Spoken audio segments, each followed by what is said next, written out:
അതിപ്പോ എങ്ങനെ ആലോചിക്കും? അള്ളാഹു അല്ലാത്ത ആളുകളെ വിളിച്ച് പ്രാർത്ഥിക്കുന്ന ആൾക്കാരല്ലേ നിങ്ങൾ?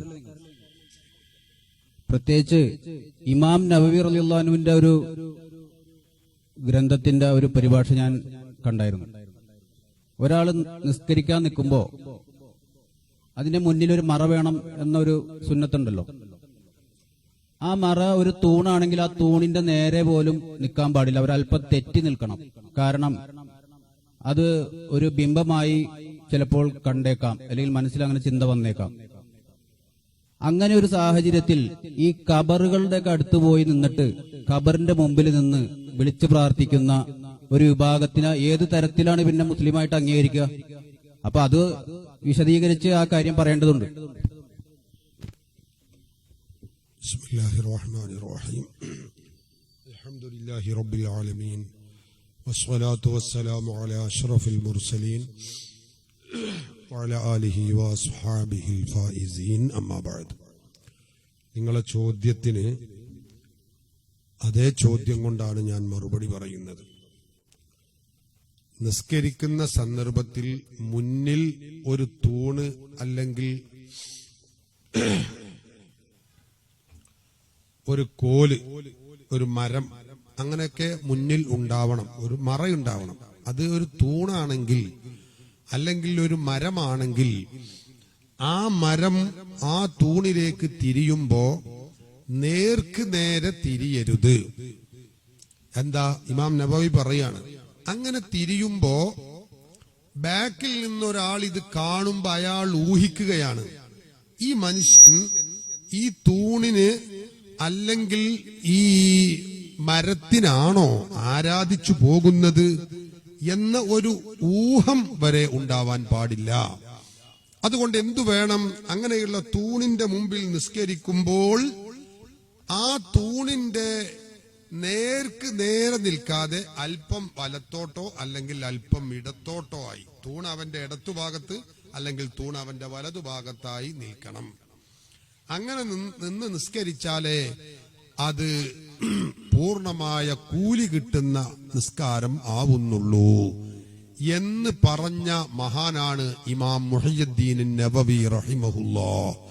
രണ്ടാം ശാഫിഈ എന്ന പേരിൽ അറിയപ്പെടുന്ന മഹാനാണ്. അപ്പൊ ശിർക്കിനെയും കുഫറിനെയും അത്രമേൽ ഭയപ്പെട്ടവരാണ് നമ്മുടെ ഇമാമീങ്ങൾ. അതാ ഞാനും പറഞ്ഞത്, ചോദ്യകർത്താവും പറഞ്ഞ അതന്നെയാണ്. അത്രമേൽ ഭയപ്പെട്ടവരാണ് നമ്മുടെ ഇമാമുകൾ. ആ ഇമാമുമാർ, അവിടെയാണ് നമ്മുടെ പോയിന്റ്. മറുപടി ഇനി അതാണ്.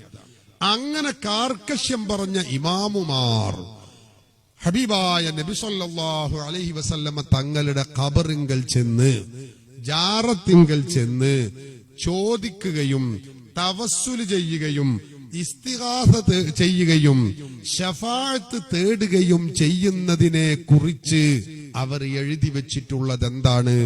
അത് ചെയ്യരുതേ, അത് ശിർക്കാണ്, അത് കുഫ്റാണ്, അത് ഹറാമാണ്, അരുതരുതേ, പോകരുതേ എന്നാണോ?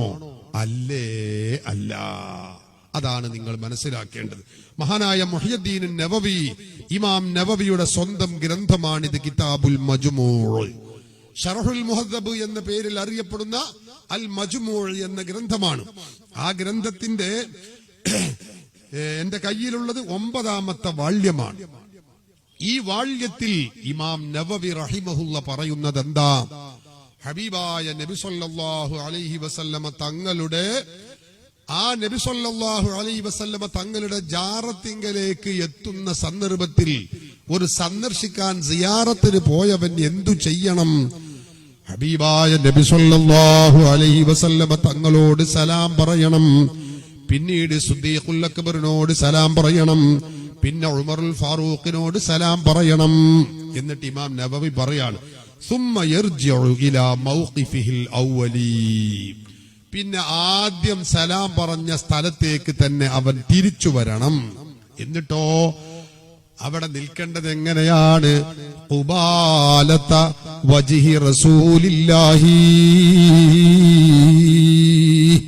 സല്ലല്ലാഹു അലൈഹി വസല്ലം, നബി സല്ലല്ലാഹു അലൈഹി വസല്ലമ തങ്ങളുടെ മുഖത്തേക്ക് തിരിഞ്ഞ് അവനിങ്ങനെ ഇരിക്കണം.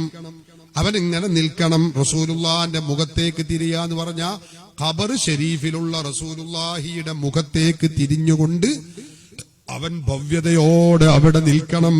എന്നിട്ട് ചെയ്യേണ്ടത് എന്താണ്? വയതവസ്സലു ബിഹി,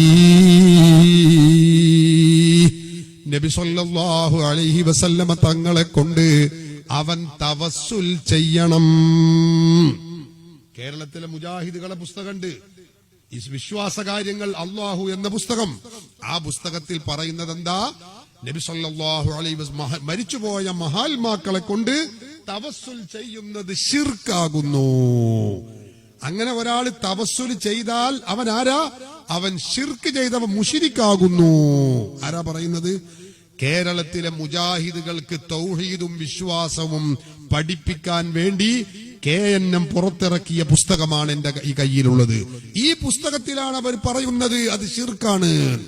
ഇമാം നവവി രേഖപ്പെടുത്തി വെക്കുന്നതോ വയതവസ്സലു ബിഹി, ആ റസൂലിനെ കൊണ്ട് അവൻ തവസ്സുൽ ചെയ്യണം.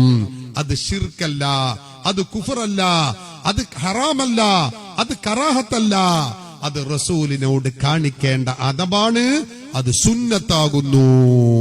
കഴിഞ്ഞില്ല. ഇമാം നവവി പറയുന്നു വയസ്തശ്ഫിഉ ബിഹി,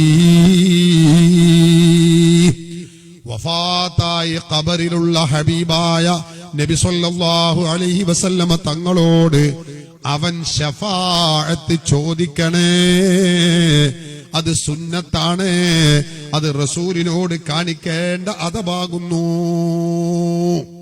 കേരളത്തിലെ മുജാഹിദുകൾ അനുയായികൾക്ക് തൗഹീദ് പഠിപ്പിച്ചു കൊടുക്കാൻ വേണ്ടി പുറത്തിറക്കിയ ഈ പുസ്തകത്തിന്റെ 368 പേജിൽ പറയുന്നത് എന്താണ്?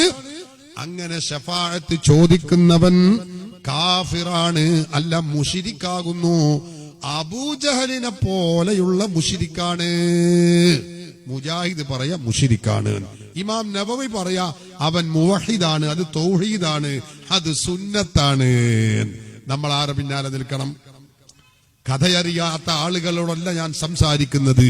ചിന്തിക്കുന്ന ബുദ്ധിയുള്ള അന്വേഷണ കുതുകികളായ നിങ്ങളോടാണ് ഞാൻ സംവദിക്കുന്നത്. സഹോദരങ്ങളെ, പറയൂ, നിങ്ങൾ നവവി ഇമാം എന്ന രണ്ടാം ശാഫിഈ ലോകത്ത് നിരവധി ഗ്രന്ഥങ്ങൾ ഈ ഉമ്മത്തിന് സമർപ്പിച്ച മഹാനായ പണ്ഡിതൻ പറയുന്നു, റസൂലുള്ളാഹി തങ്ങളുടെ ഖബർ ഷരീഫിങ്കൽ ചെന്ന് സിയാറത്ത് ചെയ്യുമ്പോ സ്വീകരിക്കേണ്ട ആദാബുകൾ, ചിട്ടകൾ, മര്യാദകൾ വിശദീകരിച്ചുകൊണ്ട് പറയുന്നു, റസൂലുള്ളാഹിയെ കൊണ്ട് തവസ്സുൽ ചെയ്യണം, ശഫാഅത്ത് ചോദിക്കണം, അത് സുന്നത്താകുന്നു, പുണ്യകർമ്മമാകുന്നു. ഇമാം നബവി പറയുന്നത് അങ്ങനെ. കേരളത്തിലെ പുത്തൻവാദികളായ മുജാഹിദുകൾ അനുയായികൾക്ക് തൗഹീദ് എന്ന ദുർവ്യാഖ്യാന പാഠം പഠിപ്പിക്കാൻ വേണ്ടി പുറത്തിറക്കിയ എന്റെ ഇടത്ത് കയ്യിലുള്ള പുസ്തകത്തിൽ അവർ പറയുന്നതോ അത് ശിർക്കാണ്, അത് കുഫറാണ്. നമ്മൾ ആരെ കൂടെ നിൽക്കണം? നമ്മൾ ആരെ കൂടെ നിൽക്കണം? ഈ രാജ്യത്ത് ചിന്തിക്കുന്നവരില്ലേ സഹോദരങ്ങളെ? നാം ചിന്തിക്കണം. റസൂലുള്ളാഹി തങ്ങളുടെ ജാറത്തിങ്കലെത്തി തവസ്സുലും ഇസ്തിഗാസയും ചെയ്യുന്നത് തൗഹീദാണ്, പുണ്യകർമ്മമാണെന്ന് ഇമാം നബവി പഠിപ്പിക്കുന്നു. കഥയറിയാത്ത, വിവരമില്ലാത്ത, മതമറിയാത്ത, തൗഹീദ് അറിയാത്ത, ശിർക്കറിയാത്ത, ഖുർആൻ പഠിക്കാത്ത, ഹദീസ് മനസ്സിലാക്കാത്ത മുജാഹിദ് മൗലവി എഴുതി പിടിപ്പിക്കുന്നതോ അത് ശിർക്കാണ്, അത് ചെയ്യുന്നവൻ മുശ്രിക്കാകുന്നു. നാം പണ്ഡിത അല്ല, പർവ്വത സമാനരായ പണ്ഡിതരുടെ പിന്നിൽ നിൽക്കണോ? അതല്ല കഥയറിയാത്ത മൗലവിമാരുടെ